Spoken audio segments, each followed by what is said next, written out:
The 24-hour economy must not be an empty talk. It must provide a hope for many youths who expect jobs. Mr. Speaker, on the governance front, governance is about upholding freedom, justice, and the rule of law. The frequent arrests of opposition figures, journalists, and ordinary citizens on flimsy and politically motivated charges exemplify a pattern of harassment intended to silence dissent. They paint a troubling picture of a shrinking civic space in our democracy. Even more disturbing, young Ghanaians expressing frustration on social media have been targeted, questioned, and in some cases detained. The question we ask as a minority is this the reset we were promised, or an era of regression into intolerance? Mr. Speaker, the case of David Afo-Kodjopra, a young man known on social media as Kwame Nkrumah #2, highlights the disturbing double standards in how justice is applied. After a live stream on social media, he was swiftly arrested, prosecuted, and sentenced to 7 months in prison. Much as the law must be applied, we must ask, is the state equally swift when government-affiliated individuals commit similar or worse infractions? Not long before this incident, during the Akwetia by-election, the NDC National Vice Chairman, Sofo Azoka, openly declared that there will be by-election in my constituency. That was a threat, plain and simple. Unlike in the case of Kwame Nkrumah II, the police have not taken action. Mr. Speaker, why is there no agency on this matter? Why the speed in one case and silence in another? Justice must be seen to be done. Justice cannot be harsh on critics and lenient on those who are closer to power. The broader context deepens our concern. Mr. Speaker, on the 8th of September, the Bono Regional Chairman of the New Patriotic Party, Mr. Kwame Bafo Abronye, popularly known as Abronye DC, was arrested and detained on charges that appear politically motivated. The court ruling in this case raises deeper constitutional questions.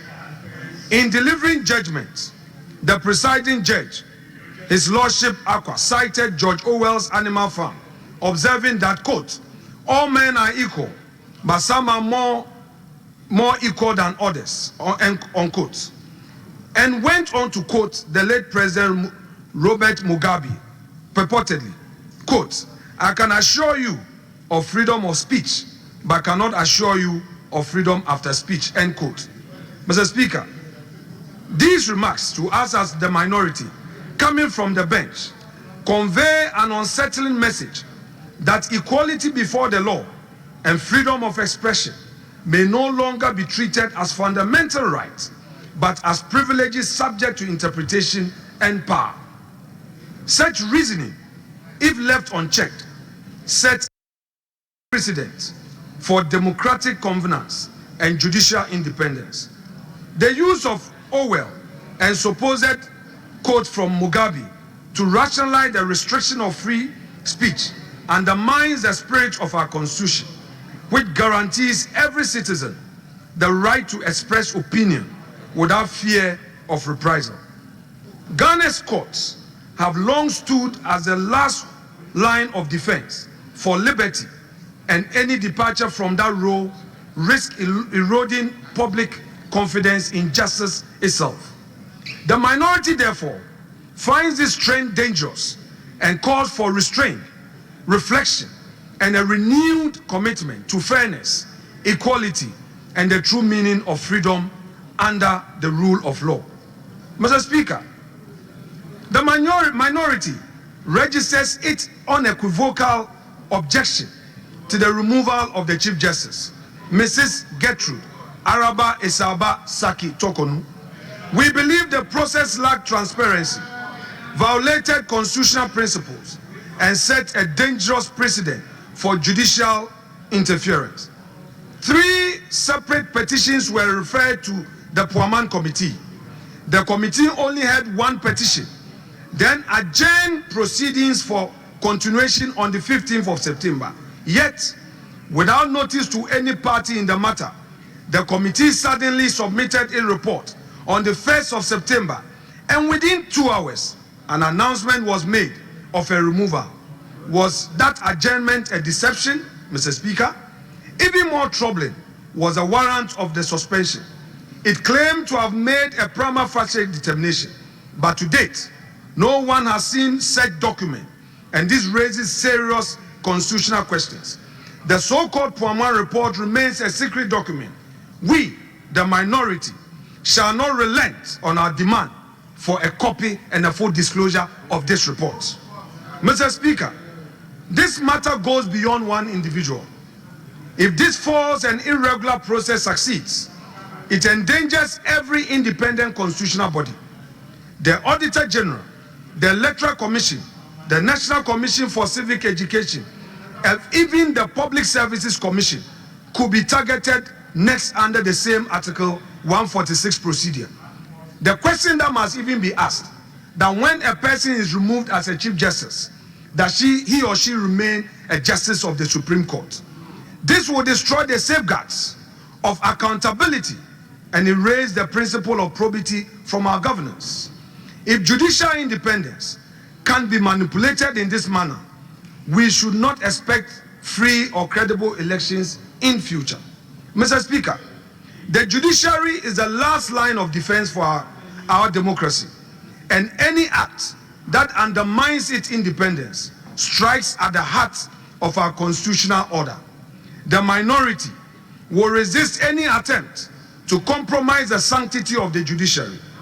Ghana's institutions must be protected from political manipulation, and we will not sit idly by while dangerous precedents are set.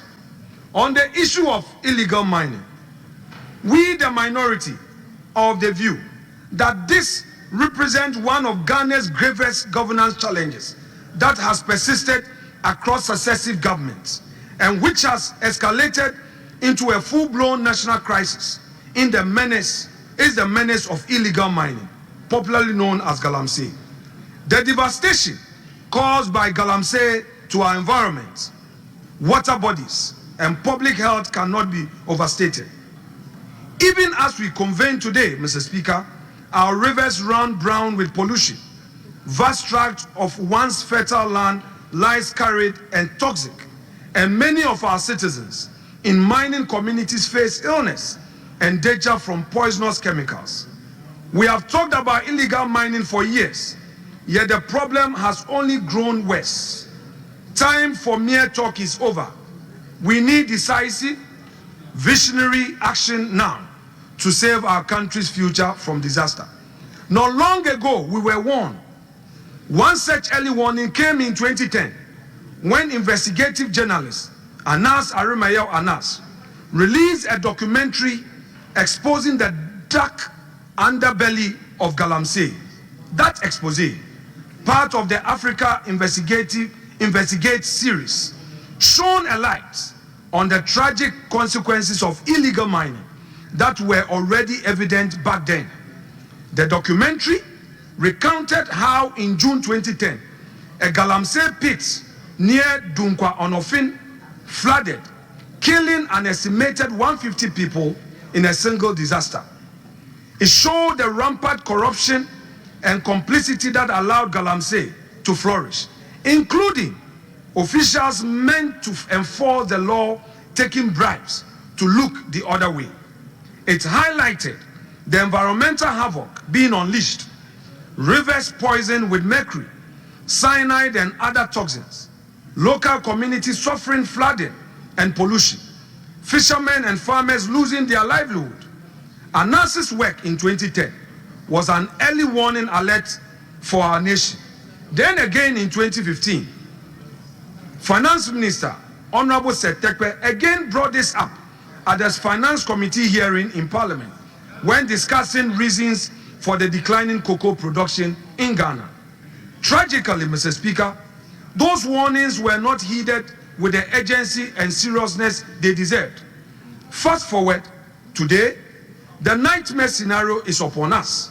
Just last month, new study by Pure Earth and Ghana's own EPA, Environmental Protection Agency, revealed terrifying data about toxin levels in mining communities.